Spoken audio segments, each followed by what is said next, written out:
Hi, I'm Steve Dyer, and I'm in the arena today with this Mustang. His name's Stetson, and he came to me a few months ago as a totally wild horse, never been touched, with a lot of fear.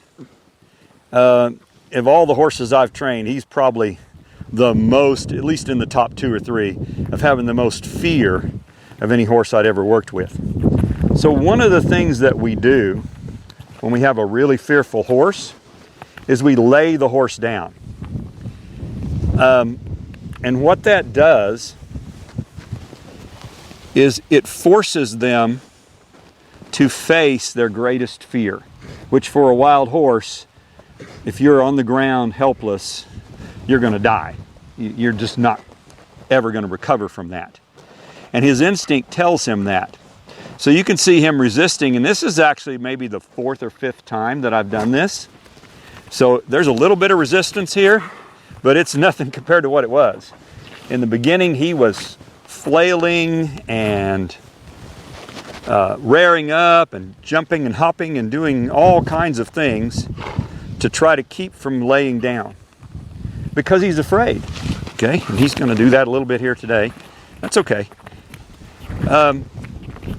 So while you're maybe thinking, well, Steve, you big meanie, you big bully, why are you making this poor horse be scared like that? Why would you do that? Okay, you think he's going to go down here maybe.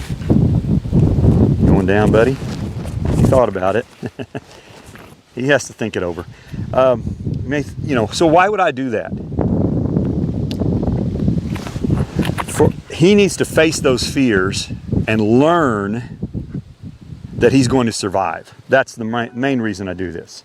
Another reason I do it is because it teaches him not to struggle against ropes and different things, all this restraint here.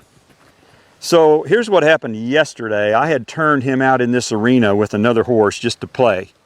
Just turned him in here loose, and they were running around, and horses like to roll in the sand. It's like a back scratch.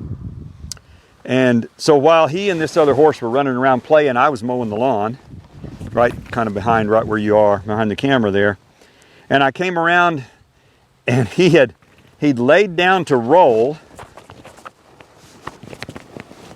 He had laid down to roll. And gotten all 4 feet. When he rolled over, flipped over, he got all 4 feet caught in the panel. All 4 of them. And he was caught. And he could not move. And he was laying there just like that with all 4 feet caught in the panel. And he probably struggled in the beginning. I didn't see him when it happened. But when I saw him, he hadn't been there more than a couple of minutes. He was just right there quietly laying just like that. And I jumped off the mower, came in here, pulled each leg out of the panel one at a time. And then I had to flip him over because he was up against the panel. I had to grab his front legs and flip him completely over to get him out of the panel, and then he hopped up and trotted away. Well, if I had not done this is, like I said, this is the 4th or 5th time I've done it. If I had not done this, that would not have ended nearly as well as it did. He would have been kicking those panels. He would have been panicked. But you see, this horrible thing that he does not like at all is teaching him a very valuable life lesson and preparing him for the future. So hopefully the application to our lives is pretty obvious. When something horrible happens to you and me, we typically say, why, God? Why did you let this horrible thing happen to me? Instead of realizing that our Heavenly Father knows the future and we do not. And He knows the things that we need to be prepared for. And He does things like this to us. No matter how painful or scary they may be, they prepare us for the future.